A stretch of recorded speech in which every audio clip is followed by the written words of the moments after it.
6:07 p.m. We are at the town school, and we currently have 8 members present. We will have 9 shortly. And the first item on the agenda is agenda review. Do we have any changes to the agenda? No. Seeing none, I look for a motion to approve the agenda. So moved. Thank you, Stephen. Second. Thanks, Nilda. All those in favor indicate by saying aye. Aye. Opposed? Ayes have it. Please join me for the Pledge of Allegiance. The Pledge of Allegiance to the flag of the United States of America and to the republic for which it stands, one nation, under God, indivisible, with liberty and justice for all.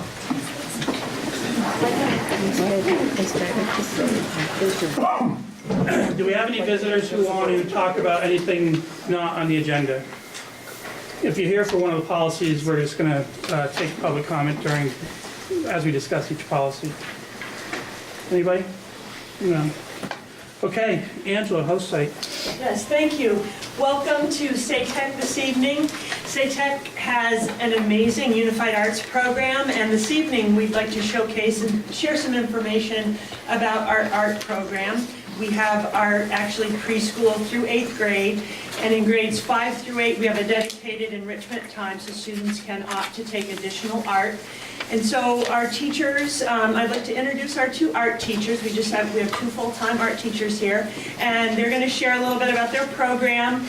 And then we have some student guests that they'll introduce and let you hear from them about what art means to them and in their lives. So I'd like to introduce Katerina Murneke and Amanda Bates, our art teachers, and they're going to take over and share some information and excitement about art here at SATEC. So thank you. First, thank you for allowing us time to share our program with you. We're very excited. We just came back from our art show at Collins Pearly. It's K through 12, Franklin wide. So it was pre-K through 12. Yeah. So it was a huge success. It was very busy, so we came right over. And so anytime you have time the next week, please stop by and see it. And I saw some of you there, which is great. Another thing I'm very excited about, and I see a lot of you already got the paperwork, is this is something special that we as a district were able to do. This is thanks to our superintendent and our principals. We were able to get time to really collaborate with teachers in our district, from BFA, from city school, from Fairfield and town, and we worked together through many in-services to align our curriculum. So what you see, if you have time to look at it, this way you know, no matter what school you're coming from, you will have these skills.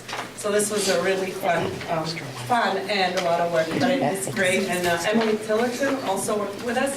She's the curriculum director for art for the state. So that was very exciting, so I wanted to start with that. Now about our program. I teach about 320 kids, 5th through 8th grade. And they all have art 40 minutes once a week. On top of that, they all can choose an enrichment program, which is 9-week long, every day or every other day, depending on when these kids can come. So they can take those 2 times a day, two different times a day they're offered, and then 5th and 6th graders get to have one with me and one with Ms. Bates. So that's extra on top of regular art that we offer. You see a lot of cool projects in the slideshow that's from regular classes and from enrichment classes. Just for numbers, out of 5th graders, 32% chose to sign up for the extra art with me. 65% of 6th graders were at least in one of my enrichments, 53% of 7th graders, and 64% of 8th graders. So that's quite a bit. So you can see kids are signing up for these classes and doing some amazing art. What else? So now, Ms. Bates. I'm Amanda Bates, and I teach preschool through 4th grade general art. And I have around 400, I haven't counted exactly, but around 400 students we see once a week for 40 minutes. And at the end of the day, I also help out and teach an enrichment class for 5th and 6th grade. And again, it's a 9-week class. Mine is 3 days a week. And so those students have the opportunity to come down 3 days a week for some extra art. but they're also with Katerina for their general art class. We've been doing some amazing work this year.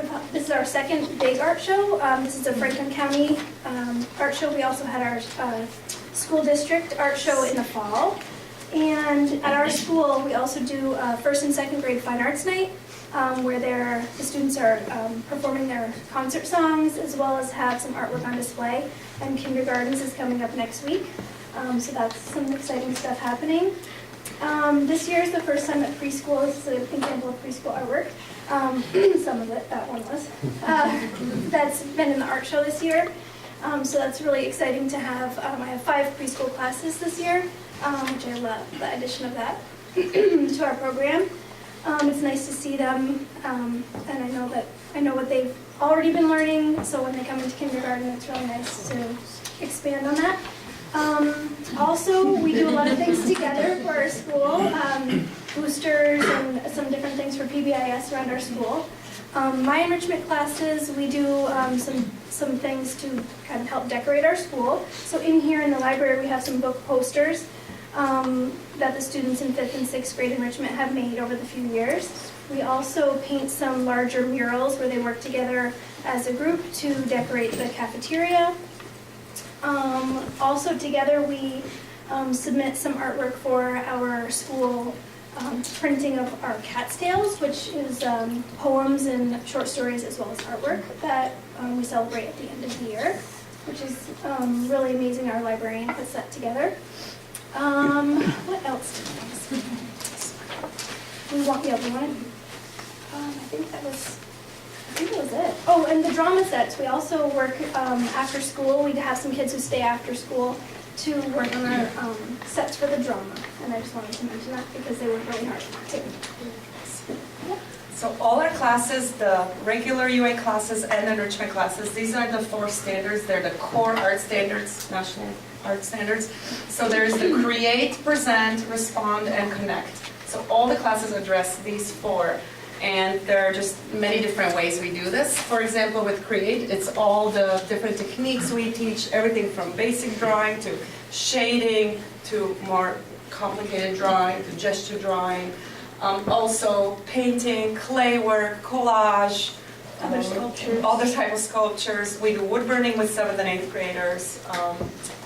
All sorts of, there's just so many projects are all part of create. Now present, students present, they share with each other, they do class shares. They also are part of 2 different art shows, a fall and a spring one. And then also the Cat's Tales, which is our literary magazine Ms. Bates already talked about. They also present to other kids. So we invite sometimes, for example, 2nd graders came and saw the 8th graders made elements of art books, and the 8th graders got to share with the younger kids, which is kind of a really nice way to present their work. Then the respond, we do a lot of responding to art, responding to others' art. They do written reflections and Also connecting and responding to other cultural art styles and art through history, different artists that we learned about who changed art history and who weren't afraid to try new things. We teach a lot about those artists to inspire our kids to do the same. And the last one is connect. They connect, it's a way to inspire them. They are inspired by making connections from their own personal lives, from their own history from around the world, events around them, trying to get them to come out of there, see the world as a bigger place, working with community, doing things for our community. For example, the Martha's Kitchen, the bowls, we did that last year, we're going to do it again next year. It's a really nice way for them to give back and to show that their talents really can mean something and give back. So also connecting different subjects to our curriculum is very important. So we try to connect on our curriculum. So those are all the 4 main visual arts standards. So I just want to make sure that we went over that. And now we do have just a couple of students. Every one of them has been in art shows, has been in enrichment art. And so we have Maddie Montaigne, and she's an 8th grader, and then Arlie Richard is 7th grader. Octavia Long is our 6th grader. So maybe you can each just say something little about Did you bring something to show, Octavia? They were all on Yeah, the, just like thesis I did in enrichment because school can be like really overwhelming with tests and everything. So our enrichment for me is just like an outlet and like a place where I can express my feelings. Okay, so as Octavia said, art can be a creative outlet to those who are having difficulties with class and having stressful classes. And it's just really helpful to have art to go to because you can really express your creativity on paper and without having to take it out on your peers. Instead, you could just do it on paper and you can also tell a story. Yeah, so I'm an 8th grader at SATEC, and I'm going to be graduating this year, and we're going on a lot of field trips.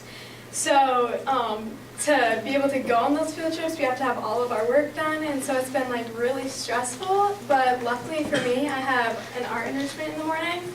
And so before like the day starts, I could just like go and get all like my stress out and talk among my peers while like doing something really enjoyable.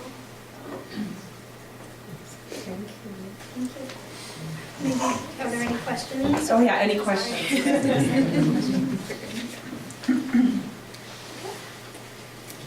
Thank you.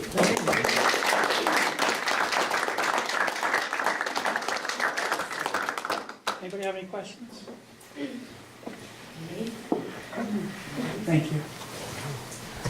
Okay, so I'm not parents, Katie's mom. I was like, I figured that from a parent's perspective, so I'm gonna take these since she didn't, and I wanna pass them down.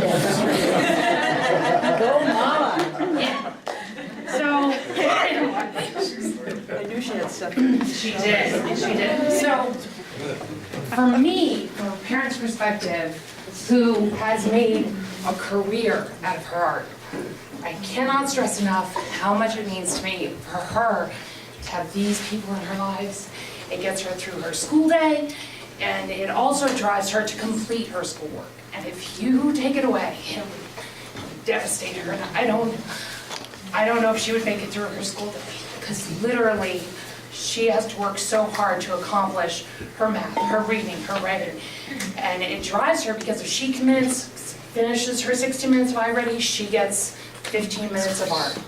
And I think proof is in her artwork that she is not only more talented than I was at her age, but she can make a career out of it just like other people, because our world would be very, very bland without art and color. So. I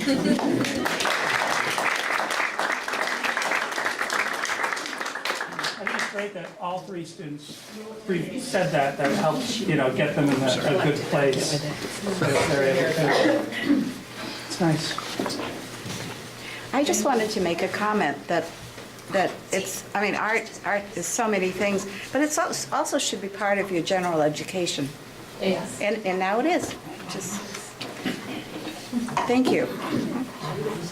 Well, what's really wonderful about our schools and certainly SATEC is if you look anywhere in the school, look here in the library, look in the hallways, in any of the wings, and there's student artwork everywhere. And a lot of that has to do with Katerina and Amanda for their hard work, and kudos to everybody for what you do. I have to, I was almost hard paying attention because I was trying to. But it's beautiful, thank you very much. Thank you. Oh, my goodness. Those are students. Those are all our students' Yeah. work. Thank you. Those are wonderful, thank you.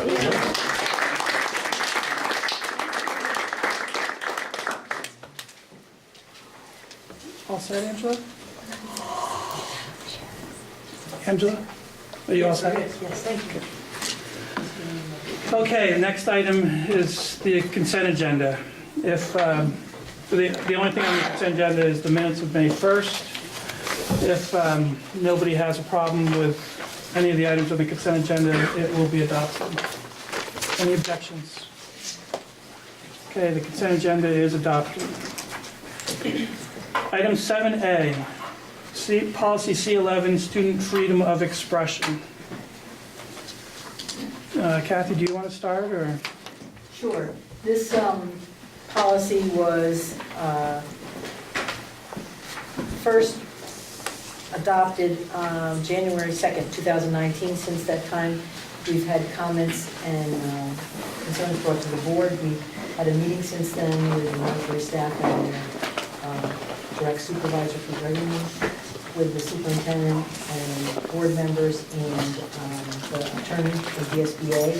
So what you have before you tonight are the requests from that group for changes to the policy that that reflect some of the actual language from the law. I don't know if any of the board members in the meeting also want to make a comment about it. Felicia, did you want to say anything? I think Kathy described it well. The students came to us with concerns around superfluous language that was added in the policy that seemed to be unnecessary, as well as the omission of a couple of lines that were in the actual law that were not in our policy. Okay, I know Julia and Haley are here and they have something they want to say, I believe.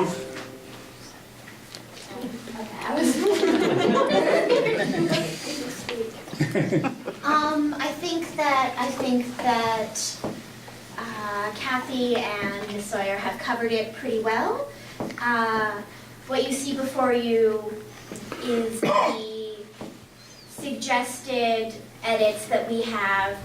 We felt that the Maple Run policy should reflect the wording of the official Vermont statute to be best in accordance with the mandated nature of that law.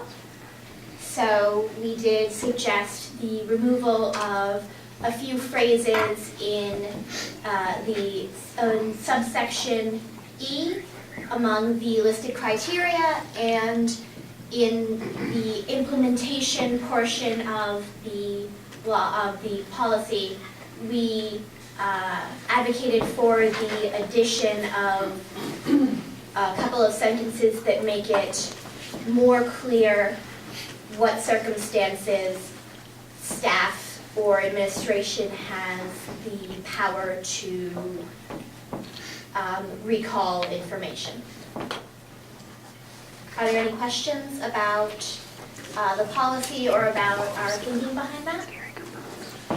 Are you okay with the version that we have here now? Yes, we reviewed that. We received and reviewed that, and as it's written now, we are entirely happy with it. Okay. Does anybody have any questions about this? If not, I would look for a motion to accept it, but not adopt it, right? So we'll adopt it at a future meeting, or? This is what changes, so I don't know if... So you want to have it read tonight and adopt the next meeting? That would be my guess. Okay, so can I get that motion, please? I'll make that motion. Thank you, Susan. I can second that. Thank you, Steve. Any further discussion? Okay, all those in favor signify by saying aye. Aye. Opposed? Ayes have it. Thank you very much. Thank you so much. Can I just say Yes, something? yeah, for sure. I'm Peter Riegelman. I'm lucky enough to be the advisor for the Mercury, 3 of our great kids here. And I'd like to thank the board and Jeff and Alicia for coming, and Dr. Dirth for allowing us to have a chance to let these young women come and speak, and they did a great job. Really, everybody would be proud, and I think it's worth noting that all 3 of these kids, and this is Owen Benecki, who's in line to be an editor next year. They're all a product of town school and city school, and Julia's headed off to BU, and Haley's headed off to study journalism at Champlain College. And I was just very fortunate to be here as the advisor at a time when we had this wonderful. They're 2 very different people, but together, we have it's just like a charm, and it's really been great. So I'm awfully proud of them, and I think there's a lot to be proud of. And just in a little side note, we just had an issue come in that I got delivered to me, and on page 3, the title is "Art Teachers Work to Coordinate Efforts Across All Ages." So please, we can pass it if anybody's interested.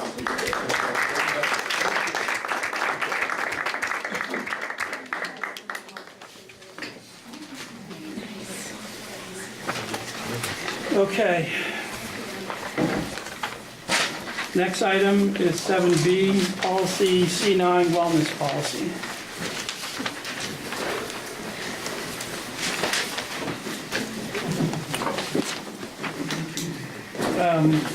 We last saw this at our second April meeting.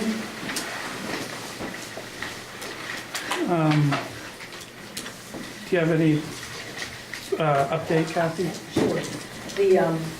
Just wanted to remind the board, I did bring copies of the wellness policy if anyone here would like to have a copy of the current version. The original policy was adopted in 2016 and revised in June of 2017.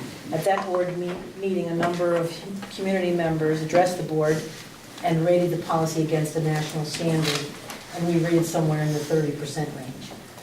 The board encouraged community members to work with the MRUSD curriculum coordinator and HR to make recommendations to the board for a revised policy. Over 40 people will receive a monthly notice, and this committee has worked monthly over the past 2 years to come up with this policy. This is the student freedom of expression policy and the revisions. This is the wellness policy and the revisions. We are probably on revision number 25, at least. I didn't count them up. But this has been through the community members. We have invited PE teachers to come. There have been surveys that have gone out to the community and to the members of the committee to rate different aspects of the policy. And from that, there was language developed that was based on national standards, state standards, nutrition standards, and the federal laws that govern this. So there are things in the policy that are not really very negotiable. They're shalls. For instance, you are not supposed to sell any food during the lunch period or during the school day that starts at midnight and ends 1/2 hour after school gets out. That conflicts with the national standards for healthy foods. Not that those things don't happen, but this process made us very aware that we have room to improve on a number of areas. So I think the committee really took a lot of effort to revise the policy to be very accurate as much as possible about what we are presently doing, recognizing that there are things we know we shall do, and the things that we are not able to say we can do right now, to recommend or to have language such as where practicable or will develop, for instance, curriculum. One of the areas we want to work on is pre-K-12 PE and health curriculum, health education curriculum. In some areas of the policy, you'll see wording like such and such is allowed but discouraged, making exceptions to any student participating in phys ed, for instance. It does talk about adaptive PE. It talks about having one of the changes that we made came from the high school student who's a representative to the board around the idea that in some cases students work out a plan with their teacher and their counselor to do an alternate activity for phys ed. We have students who, he told us, compete in horseback competitions in other states, and that's counted for PE. We recognize that we don't meet every standard and chose language that included things like where possible or that kind of thing, where it's recommended. So that one of the things that is required is that this policy be reviewed each year to say where we are every year. And every 3 years, there is to be an assessment, a formal assessment, to say where we are. So it is expecting that it's a living document, somewhat different than some of our policies, where it's fairly boilerplate language that we get from VSBA, and we adopt it, and it's a few paragraphs. In this case, you know, I think it started out somewhere around 12 to 15 pages, and it's 9, so we have tried to.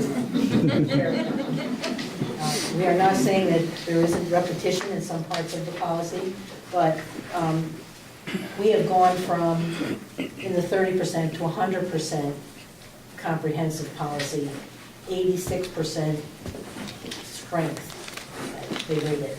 Because when you say words like when we can or if practicable, you don't get the same rating. Yeah.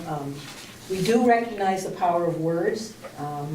You know, we have folks here from journalism, and that the need for clarity in the language used in the policy may still need a little bit of tweaking.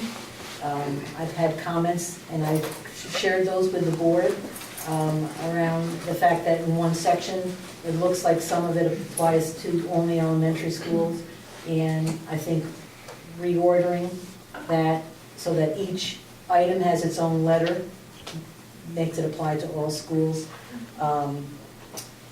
There's also... So you did do that, or you think we should? I think we should. Yeah. At this point, it's a policy that's been before the board, so I wouldn't make a change without board authority to do that.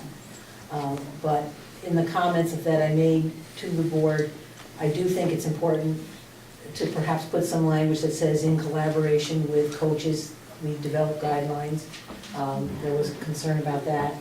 I think those were the two major areas. There was also at least one request to change the wording around using physical activity as a punishment in any way. And I know that the board felt extremely adamant about that in the original policy. So that may be something that needs to be part of the discussion. I'd also just like to ask Jessica, she's here, to just say a few words. She chaired the committee, the wellness committee. It was actually 2 years ago today in this room that we came as a committee, and well, as a group, not a committee at that point, and asked about the wellness policy. And you gave us 2 years and said come back in 2 years and present the work that you've done. So we looked at everything. We did the school health index, we used the CDC recommended language, we worked with the American Heart Association and the Voices for Healthy Kids. They gave us a grant and guidance to help do this work. We also looked at the Department of Health from Vermont, their best practices for school wellness policies. And this is something that's happening nationwide. And there's other communities that have rolled out policies such as these, if not stronger, and have a lot of resources out there for us to tap into. So I do want to emphasize that this policy, we hope to be a working policy. We did meet, with over 40 people over the past 2 years and have a really robust group going. But we recognize that there's things in there that might need a little extra support. So this committee's here to help develop those materials, to come into the school, to do what's needed to help support the schools in reaching these goals. And we kind of see the first year as the rollout year. Let's see where everybody's at, where you need support. And then the second year we can come in and do an assessment and see where we still might be coming short.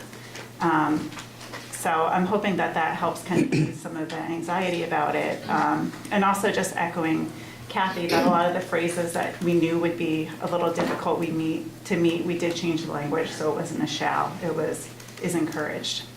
So we have leeway there, but we wanted to have that language in there just to get us thinking forward and thinking more progressively and what the future could look like. Our kids have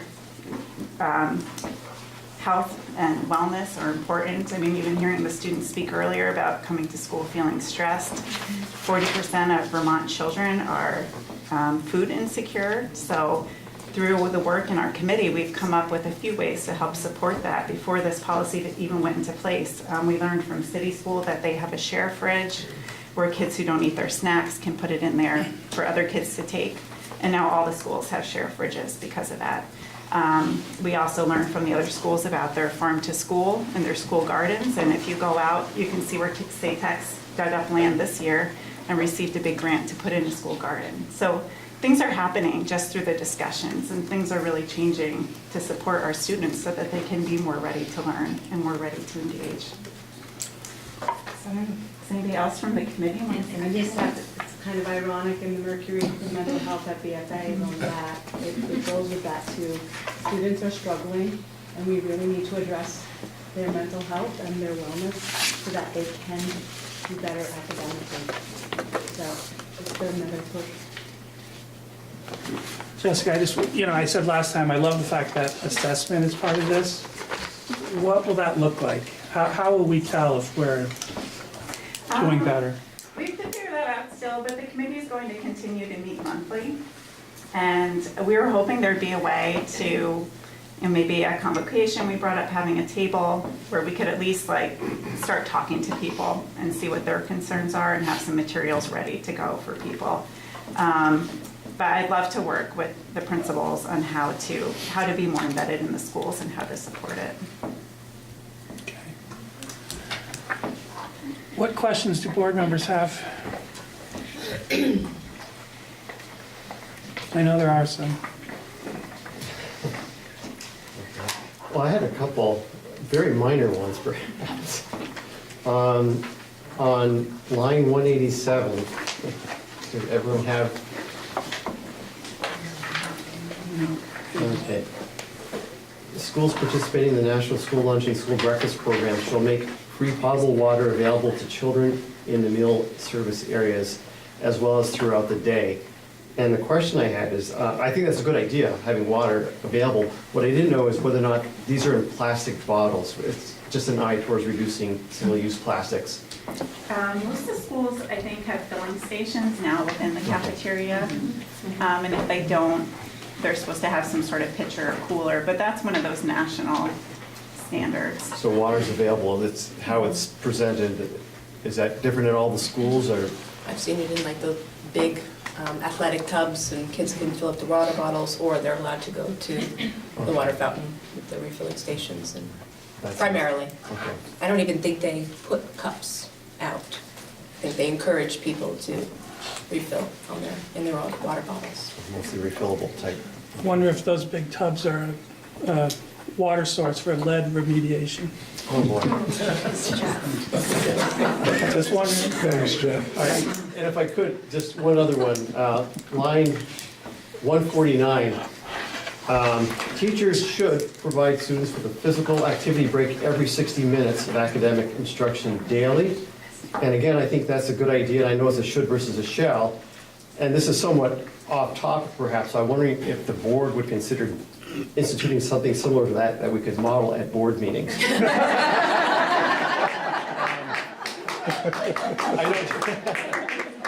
Need you in a stretch right now, Steve. A couple yoga teachers. Denise, I remember you standing up at more than a few board meetings. I've been keeping them pretty short. I know, I was going to say, that crossed my mind, and you really have. But just food for thought, as it were, that after 60 minutes, I would love to just stand up and a couple of seconds of stretching as a... Down in Winooski, they start with some kind of yoga meditation thing.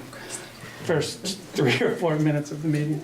Okay, anyway. No, it's a good idea. Okay, good enough. Just to kind of piggyback on what Steve was saying, that was something that I noticed as well, and I'm not sure if it belongs in this policy or if it belongs in more of a environmental awareness policy, but working on reducing waste, I know that the good news is that there's some... The plastic part you're talking about? Yeah, Okay. there's a lot of great grab-and-go options for students, which is really great, but it also also has a lot of packaging, that goes with it. I don't know what the straw policy is in all the schools, but no straws in any of the schools, okay, so that was it. I know that other schools are putting their milk cartons together, and I gotta find out more about it. Nina, do you remember what that was about? Well, there used to be somewhere in Vermont that would recycle, but I don't think it's functioning right now. Yeah, they were actually making it was creating a commodity, actually. They were actually getting paid, reimbursed for that. And maybe it doesn't belong on the wellness piece, maybe it's its own separate policy to, consider later. And then also food waste, I'm hoping that, I know one of the schools composts, I don't know about the other schools, but composting all food residuals as well.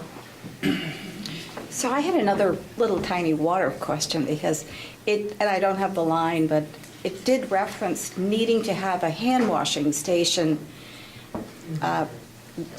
right near the lunchroom or possibly in the lunchroom. And I'm just trying to picture students getting their hands washed at one washing station in the small amount of time that they allot for lunch. It seemed a little crazy. So they have hand sanitizers. Oh, they use sanitizers? Yep. In some of the classrooms that I've been in at lunchtime, they actually line up and wash their hands before they go to the cafeteria. So some teachers are incorporating those procedures into their classroom before they go to the lunchroom. Well, thank you. I was curious about how that would work. In our school, we have project rooms in which they have sinks. Mm-hmm. So oftentimes teachers will have the children go to the project rooms to wash their hands, but there's also hand sanitizers all around the corners and outside of the houses. Oh, that's good. Thank you. Any other board questions? I had a question. Okay. I really like the policy. Just part of your assessment moving forward. I think it was brought up a couple meetings ago for more family education to kind of bring them more into this.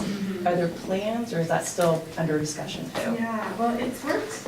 A lot of our younger classrooms have become Rise Vermont classrooms, and a part of that is reducing junk food in the classroom. So they send home a notice at the beginning of the year. Our classroom is trying to focus on healthy snacks. Here's a list. Please try to send in healthy snacks. And many of them have gone above and beyond and have made birthday party policies where they, instead of cupcakes, we're going to play a game, or, Lisa's classroom, they have a party committee and they plan the activities. So we have some of those materials developed already, and I think it's key to engage the families early so that they know, we don't want to be, we're not going to be the cupcake police. We're not going to shame anybody who brings in junk food, but at least trying to set the culture and set the tone at the beginning of the year that this is what we're trying to do and why we're trying to do it. Have you gotten feedback from families just in general about the pamphlets and information that gets sent home? Just out of curiosity. Yeah, the teachers who are doing it have reported back to me that the kids never complain about it, and the parents have generally been pretty happy with the change. And I know we do know with the survey that went out to MRUSD, some classroom teachers did also share that with their students, for their students to take the survey and to get their opinion back on it. But we also felt like during open houses or orientations to kind of have a table set up too to give parents information and resources. Are you seeing like in the younger, you're saying it's done in the younger class versus the older kids? Like they were exposed to more cupcakes versus younger kids, I guess? I see it in my own kids. The oldest one's like, what? Ditto. Cupcake, but the younger one's used to it at this point. So it might take longer to change that culture, in the high school and the middle grades. Yeah. But the ones coming up, especially from K through 4, I think are going to be really primed and ready. And fortunately, Nina, the whole SU is on social media with Facebook and Instagram and Jeff's blog. So we got which is great. But if we had ways to reach out to the community and to families and to educate them about what the policy is and how we're going about implementing it and the support that we're going to need to make it successful. So lots of different ways to communicate. And I would say that my experience too is that our kids are ahead of us in this in a huge way. So when I ran the after-school program at City School, one day the Abbey had prepared kale chips as part of the after-school meal, and I was like, "Are you kidding me?" And I was like, "Really? It's gonna be a mess, and they're not gonna eat it." Those kids ate the entire bowl of kale chips. It's something they're exposed to. It's something they've taste tested. It's something they've had. They're used to it, and it's an option, and it's a choice that they wanted to make. So they're further ahead in using that more than we are as adults. I Yeah, think. starting younger age and working their way up to people that are 29. The kindergarten teachers are refusing, we have the FFEP program, the SNEC program, and they refuse to use any kind of dip for vegetables. So now that's their third year. So the kindergarten, the first and the second graders, none of them use any dressing for any of their vegetables. They just eat them plain. It's interesting.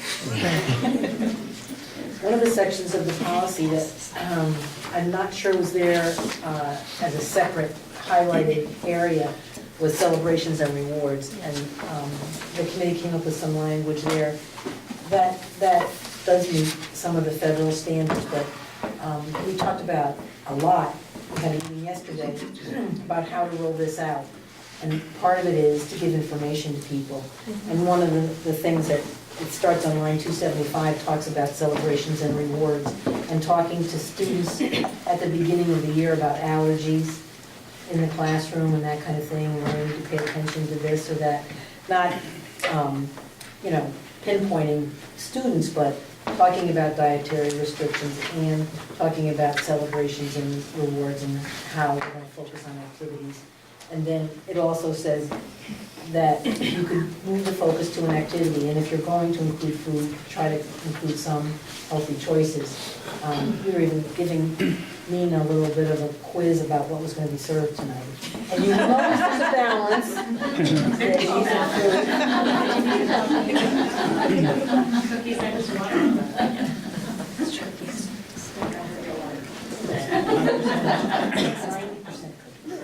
Do principals have any comments? We've discussed it at, I think at least several meetings this year and gone over some of the logistics and making some little changes to schedules to meet the policy, and we feel comfortable with it, I would have to say. Okay.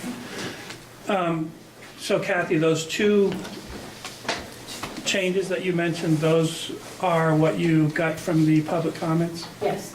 Okay. So what happens with that? Point of order, Mr. Chairman, you're going to accept comments from... Yep, I am. So does that work then? Does it get voted on with those changes, or do we wait and amend it after? We have to decide if we want her to change that, and then we could adopt it at a later meeting or not.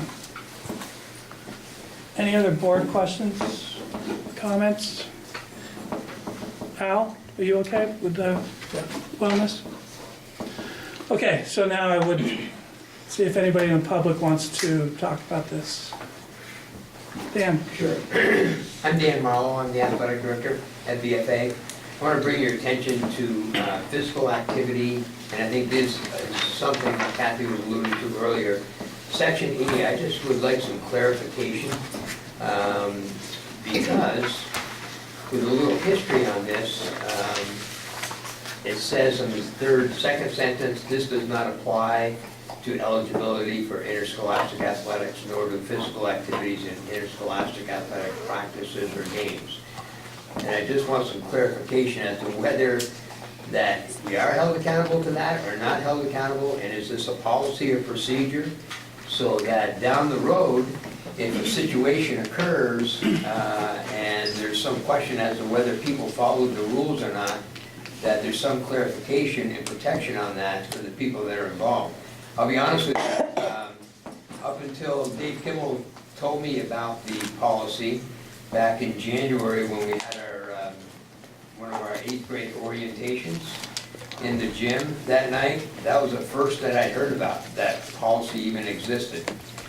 And then in regards to another situation that we were dealing with, I was asked if I was familiar with Code CD, which was obviously this policy, which up until 2 days prior to that, when I had that conversation with Mr. Kimmel, I didn't know that there was a wellness policy that existed. I didn't know that, what the requirements were for the people that were participating. And so since we're on the firing line here most of the time, I would expect and assume that it's clearly spelled out what our responsibilities are, what they are not.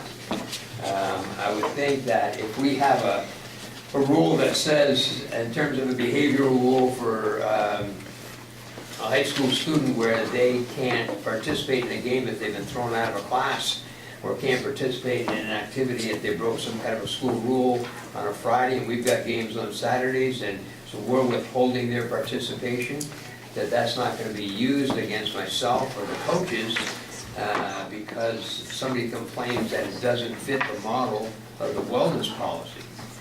So before we go too far on that, because everybody says, well, we would never do that. Well, history will tell you that doesn't actually happen. And we've got to make sure that we don't have to reconvene everybody for another meeting afterwards to try to get clarity when we need to get clarity before something is approved. But like I said, the fact that it was 2 years in the process was mind-boggling to me.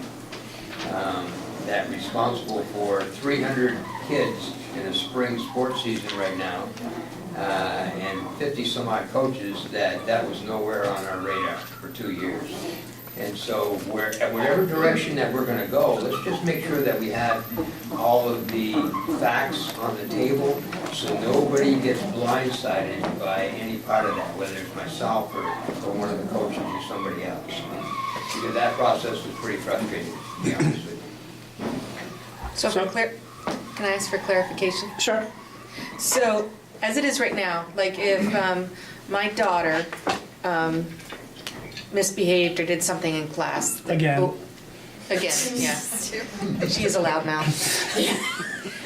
She was, even if she was sick that day or she skipped practice. She skipped practice today because of something that wasn't excused for. She isn't eligible to play in the game tomorrow. If she skipped practice today, Yeah, I guess yeah. So that darn it, I just lost it. So depends whether it's excused or not excused. yeah, so if it's an unexcused absence, my assumption is she can be taken out of a game. That's correct. Yeah. Does this change? I guess I didn't think it does not change that. This does not. So that's what I was gonna ask Kathy, if you could tell us what the intent is of If you look at item E. line 154, it talks about. We don't have it like that. Can you This is page 4. Oh, okay. Page 4, section Bottom of page 4. Bottom of page 4. This does not apply to eligibility for interscholastic. It clearly said that, so that made me think that, well, okay, so It says we this can does not still apply. hold It the doesn't standard apply. as high as we want to set it. But then, when I was told, are you aware that that could be a violation of code CD? I mean, how is that a violation? If we're gonna hold people accountable, if we tell you you have to be on time for a game or a practice, because let's not forget that your participation in interscholastic athletics is a privilege, it's not a right. It's not like you have a right that you have coming to school. And if we clearly outline what all of our expectations are ahead of time, and we hold people accountable to that standard, and if we set the standard so low that everybody can reach it, we're not setting a standard. So if we set a standard for your behavior, if you act out in a game and we're not gonna play the rest of the game, what we don't wanna be doing is defending ourselves for everybody saying, well, that doesn't fall into the guise of the wellness policy. I will say, I was on the wellness policy, and I would agree that people need to be held accountable. And I would even say, and go as far as to say, we will not hold recess from the student. However, if a student is not being safe at recess, we can offer them an alternative recess. Right. So they still get physical activity, because we all know we need it, but maybe it looks different because they're not being safe. Kids need to be held accountable. And I think it feels to me like, yeah, you can make them accountable. That's how I feel, that's how I feel. But It does read, this we does wanna not we apply wanna to make sure eligibility. going forward that we, whatever everybody agrees to do in terms of accepting this as a policy or procedure, that it's not gonna come back and we have to defend ourselves because somebody says, well, I don't recall that conversation. That's why it's And spelled then- out in the policy. Right. Well, It's spelled out pretty clear to us, but maybe we need. Do you want another line in there? What would you What like? would you add? I've already suggested what I thought would be appropriate things, and we talked about that and corrected it.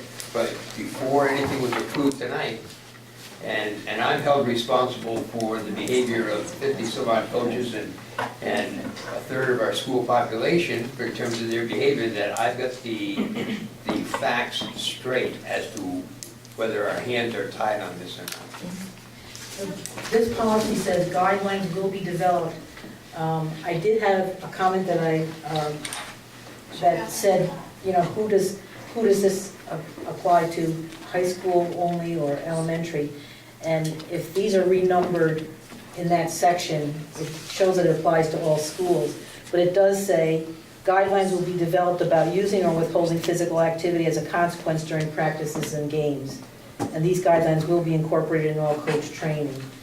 The suggestion that was made to me was to add, guidelines will be developed by administration in collaboration with pre-K coaches, high school coaches, and the high school athletic department. That's absolutely To correct. develop guidelines.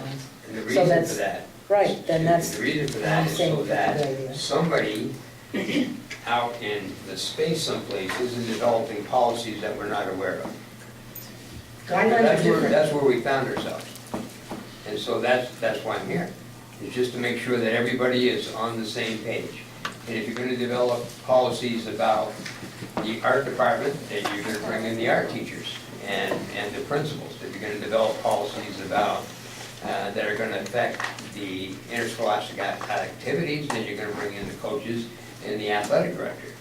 Not have policies developed by somebody sitting above that's developing policies without any knowledge of actually what's going on and what are the procedures and policies that are followed. I just want to make sure before we move forward, that there's a vote of any kind, whether it's tonight or later on, or whether it's a policy or procedure, that somebody has got our backs on this, because you understand they're going to be quick to go after this and use this against us if there is a loophole in that. And I just want to make sure that we're all on the same page and that we can trust everybody involved. The only thing I'm hearing you bring up is, can you withhold, keep a player from playing in a game? And I think the way Section E is written, it clearly gives you that ability. And what about also the edit that was brought up about involving? Well, Dan didn't say what the edit was, so if you want to say what the edit was, then Yeah, Kathy it just just said. It's in the comment. Yeah, the comment that was made by more than one person. about the, who's going to be involved in the, I mean, And the word in the policy is guidelines will be developed, which means it's not part of the policy. Guidelines are separate from the policy. Yep. And those can be amended as needed, each by administration in collaboration with their athletic department coaches, principals. okay, anybody else? I guess I just want to respond to your comment, Dan, about it, not knowing about it. I feel like, we tried, I think, as a community as best as possible to be as inclusive as possible in this process over the last 2 years. I was on the board when we tasked a wellness committee, and that was really members of the public that were here to begin the conversation around strengthening the wellness policy for our schools.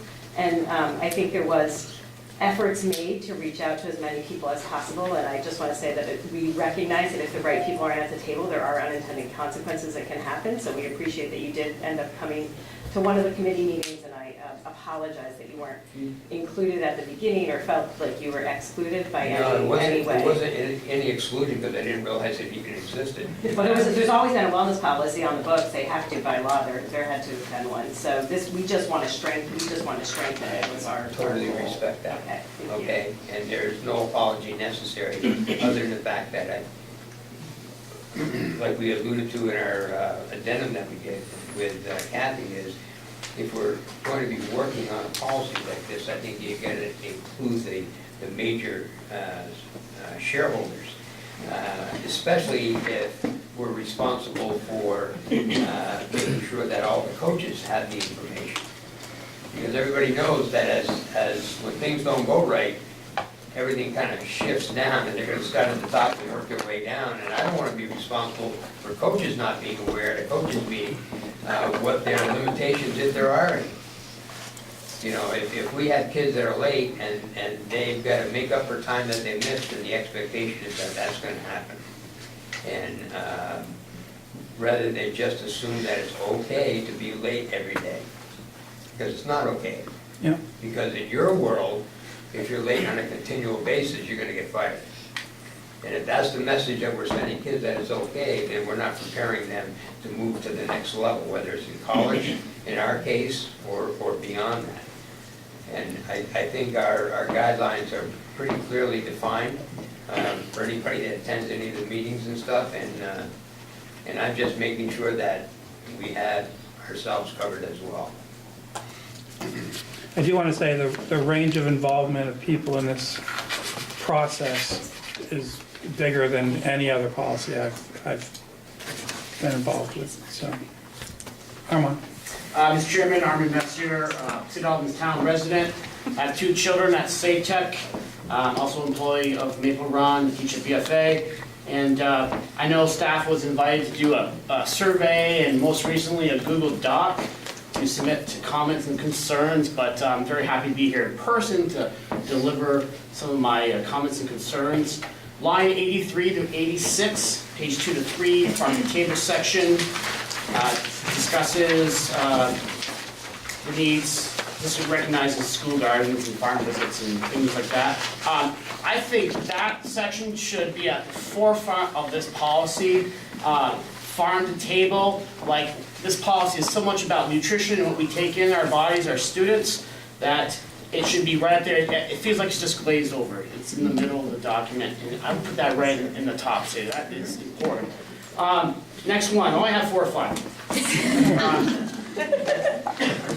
Lines 128, 129, page 3, physical education, letter L.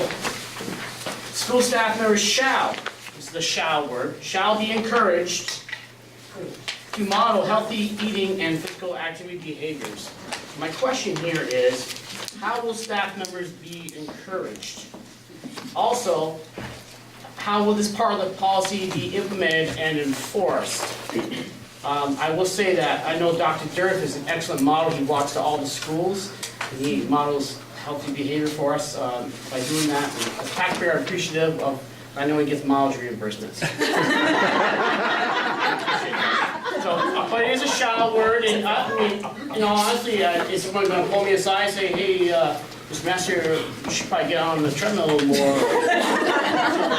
But in all seriousness, it is a shall word, and are we just putting that language in there to satisfy something, or are we really serious about making sure staff models healthy behavior and food and so forth? Lines 181, 183. Can we ask Kathy about that before we move on? It shall be encouraged. It used to say shall. It used to say shall model healthy, and we felt it was important to say should, that are encouraged. It could say are encouraged instead of shall be. Maybe that would be better wording. And that's nothing against, I respect all the people up here in the committee, the time they put into this. I'm not nitpicking, I just point out these things that sometimes people look at these and say, okay. 181, 183 goes to nutritional and other school-based activities, letter D. It says lunches will be 25 minutes. That will require a schedule change at BFA because there are 22 minutes on Mondays, Thursdays, and Fridays. That's just a heads up on that. Right. Yes. Lines 254, 260, nutritional standards. And there's a link, this is about making sure we have healthy food during the day. But the standards are recommended to also apply to off-campus and to campus events that occur outside of the school day. I'm concerned, like for boosters and for co-curricular and extracurricular, that this stays as a recommendation. I would encourage the board to do that and not make it a shall or requirement. Because, like for example, my daughter did Odyssey to Mine this year, and she did a fundraiser as cookie dough. And she sold that, and they were able to go to states and so forth. And I think they would have had that opportunity if they hadn't participated in that. I'm not a sociologist. I'm more of a musicologist, but I know we've been celebrating used food as part of celebrations for thousands of years. And so that brings me to my next one. Last one, 276 to 287, celebration through boards. I know there's a great emphasis, an important emphasis on healthy snacks and celebrations and what do we use for appropriate celebrations, but I also want to advocate that having a cupcake once in a while in the classroom is not an evil thing. So, and I think about, and honestly, I think about some of the kids that never get cupcakes or cakes at home. They come from social economic situations where they just can't have money to afford things like that. So I think about that, it's not such a bad thing. So again, that word is preferably. If we adhere to that word, I think we're in good shape. So acceptance community. That's it, thank you. I don't want to tattle on anyone, but when I visited town school a little while ago, somebody walked in with a big chocolate cake while I was here. We all agreed we were not tackling parents at the door with cans of cupcakes. I appreciate it, because I think what's most important for me is that this conversation is happening, and that we do provide, because I'm one of Armand's biggest fans. I help him a lot with the food department, we do like bake sales, but there's a bake sale coming up for junior band, and it's just a conversation. I bought cheese and crackers this time rather than making cupcakes, so that we have cupcakes at the table, but we also have other alternatives. So I think it's important that we talk about this, and I'm really happy that you brought it up, because that's what it's all about, is continually having conversations on how to improve ourselves and give people choices. Yeah. I think the other thing that makes me feel a little bit better about all of this and the discussion is that it sounds like we're going to be reviewing this on a yearly basis. But it's interesting because I've been listening to all this, and someone used the word shame, and I think it's earlier, we don't want to shame kids. And to me, it's just really, really important. Little kids hold on to shame for a really long time. And I think that it's something that is, I just can't, as you can see, it's really emotional for me. It's something that we need to continually talk about. I work at our local food shelf, and I see families coming in, and I see a ton of families coming in.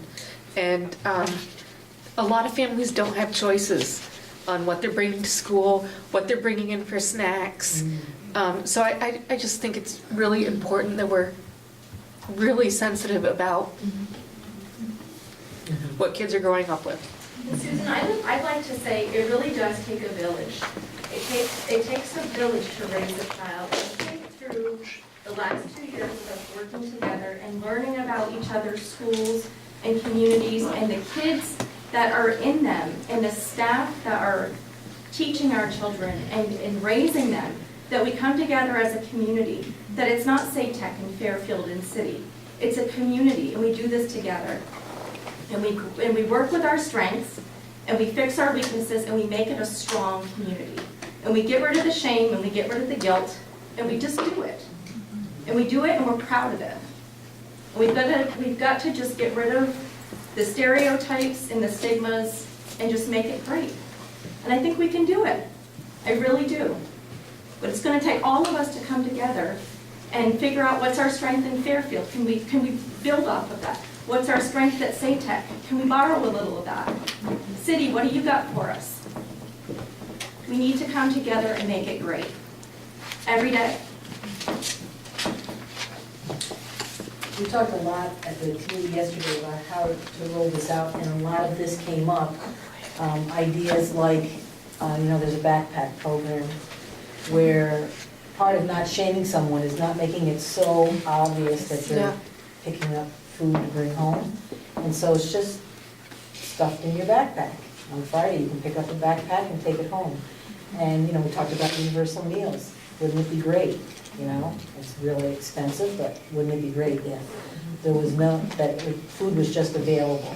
And the 40% of our children, I see it. That's just a mind-boggling number. And I'm trying to remember, the term is called food insecure. And the really heart-wrenching part of that for me was that it's much less for adults. It's 20% for adults, but it's 40% for children. So I would say to you, it is a lot of words, but the conversations that have come from this have been incredibly rich. And it has changed things like food sharing, refrigerators, and I had a conversation with Dan about the vending machine, changing the logo on the outside of the machine from a Coke logo to a, water logo, because we're trying not to promote high sugar drinks and that kind of thing. And I had to go look, I didn't know if what vending machines had the logos on the outside and that kind of thing. So it's been a big learning experience, I think, for us. And it's not a bad thing for us to say this is where we are. And we know there's still work to do, and I would agree with Armand, we need to be very careful about the shoulds and the shalls, so. I had a question about I looked at the list of preferred snacks, and I didn't spend a lot of time. I looked at a couple of items, but one was a tonic, a soda that was produced in Kansas, and it sold in Walmart, and I thought, I'll bet it's not at our Walmart. So another item, our kids are totally grown up and getting old, so I didn't know if there were items on that list of available or approved snacks that were available around here, or if there was an option to create your own list, if that would be one of the guidelines. From the policy, or where did you see One of that? Pardon? What, you read that in the policy? There was a reference to One of the a links. list, the list of preferred snacks. It was probably a federal list. Yeah, it can go beyond that list. Yeah, so I think there's certain flexibility and. nutrient guidelines that the food has to meet, and that, the Abby is well versed in what's acceptable and what's not. But that's for what you sell on campus. As far as celebrations go, the language would just be, we're encouraging healthy foods. But again, if having the balance of the cookies and the fruit is fine too, just have choices. Can I ask, does this extend into summer, the summer meals program? Nina, would too? Is it year-round policy? Because for access issues for those kids who are food insecure, sometimes the only time they're eating during the summer is when they can get those meals. So this has a further impact than just the school year. It's also after school, and then also in the summertime when kids may be having even more food insecurity because they're not at school throughout that time. Can I ask a question? What's the definition of food insecurity? I mean, is it just not having access to food? Is that what it is? Denise? No, seriously, I don't. I wanted to just comment on it, because it's a big part of my work right now, but the community health needs assessment that the hospital does, it's mandated by federal law to do every 3 years. For the first time ever, Franklin and Grand Isle have been, food insecurity is actually recognized as a health need in our community. And even mild food insecurity can lead to poor health outcomes. Because it's about choosing less nutrient-rich foods that are more affordable, that might have a lot of calories in them so you feel full, but you're not getting the right nutritional balance for your body. From my perspective, where I'm sitting right now, I think it's actually a community-wide education campaign that needs to happen. Because yeah, a cupcake once in a while is not a bad thing, but if you have 25 kids in a classroom and every, 25 days, somebody's bringing a cupcake into school, and then the teachers are having celebrations, and there's all these other celebrations that happen. The sugar load can add up. But essentially, food insecurity is not having enough money. And so here's the other thing that Americans are doing that they're finding. They're making decisions between buying medicine and buying food. And so if you talk to Robert Ostermeyer at the food shelf, I would encourage everybody to go down and take a tour of the food shelf and what they're doing down there in our community. But if people have an incident, everybody lives on that edge, not everybody, many people in our community are living on that edge. If they have a car issue, They might not be able to buy groceries that week, so they're showing up at their food shelf at the end of the month, right? And so there's multiple layers of food insecurity, I would say, and access is a huge issue, but also it's really the family economics that are playing this role, and it's leading to longer-term health outcomes. Like one of the things people will do is they're prescribed a medication, they're not being compliant with their medical needs, they're taking less of it, imagine half a pill, because they can't afford to fill that prescription and buy food in that same week. So those are kind of the sacrifices that a lot of Americans have to make. Yeah, it puts it in perspective, because I wouldn't look at it like that. Yeah, through this committee, we also looked at each school's VFA, Fairfield, Safe Tech, and SACS of our, how many people filled out the free and reduced lunch forms at the beginning of the school year. And, I mean, that's something that I think as a district we really need to work on, because I think there's families that are not filling that out because they don't think that they qualify, or it's a pride issue or shame issue. Shame. That it's not, it identifies them in some way, shape, or form. And, you know, we worked really hard with Nina and the Advocate Group to make that kind of a de-identifiable thing at the register, or checking out at the end of the food line or at the start of the food line. And so that's one of those, like, visiting the policy again and assessing it in a year and really reassessing it in 3 years is really important, because that is one way that we can get kids and families the help that they need and the nutrition in their bodies where it belongs. And so we need everyone's help to make that happen from a district-wide standpoint. We really need to do a better job on that. Thank you. Yes, my name is Josh Corrigan. I'm one of the BFA PE teachers, and like many people have said, I'd like to also recognize all the hard work that has gone into the policy. My concern is really kind of a play on words, like a lot of people have brought up, and it's the fact that it's a shall not. So it's on line 151, which we've already somewhat looked at. And it's not the first part so much, or really at all. And the irony of this is, you know, holistically, this policy is very supportive of my content area, and I definitely appreciate that for that reason and agree with much of it. But again, it's this absolute language of shall not, in particular with shall not withhold physical education class. And I understand, obviously, the best practices with where it goes on to continue with recess and so forth.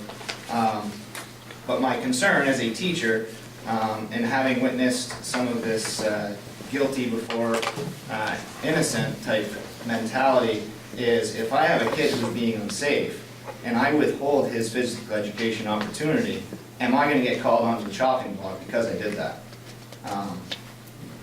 And so that's where my concern lies with the policy. And if anybody can speak to that, I'd appreciate it. Can you just tell me exactly which item it was? So on line 151, it starts out, school personnel shall not use physical activity, which again, I'm not too concerned about that at all, really. I can quite agree with that. And then it says, or withhold physical education class. And it goes on to continue, movement opportunities or recess as a punishment.